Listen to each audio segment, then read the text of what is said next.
Here's my thoughts on this.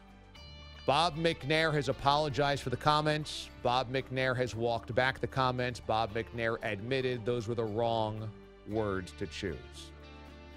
And I think he's right. Those are the wrong words to choose for this reason.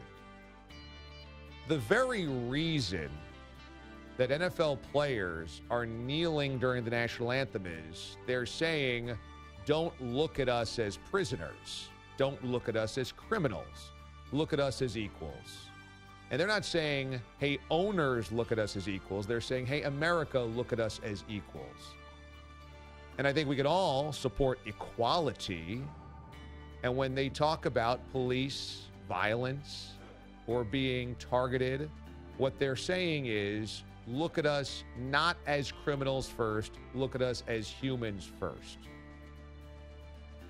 And so when an owner might use a poor phrasing, because had he said we can't let the inmates run the asylum, it probably does not raise the ire as much as this would.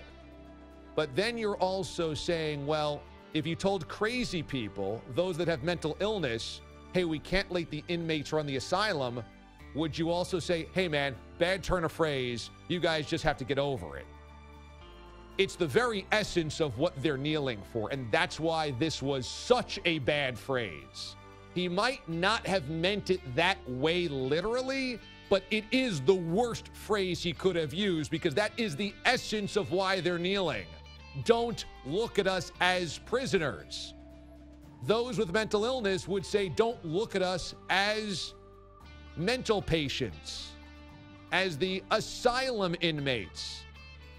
And so Bob McNair put foot in mouth, and this is where the owners lack all faith from the players, is that the players are going, you say one thing publicly that you support us, but privately, everything you keep showing is you don't trust us, you don't respect us, and you just want us to shut up and play football. Hey, if you're a member of the Houston Texans, this is a very tough spot because you say, that's the owner, he cuts my checks, and I like my life right now. I don't envy that spot from Bill O'Brien, from those players, from anybody in that organization. But this is the new reality in the NFL. It is a boiling pot of emotion, resentment, political activism, fear, and it's all boiling over. And the fact is, the owners are not handling this very well. I mean, for a bunch of billionaires, golly, how many times can you mess this up, guys? Whew.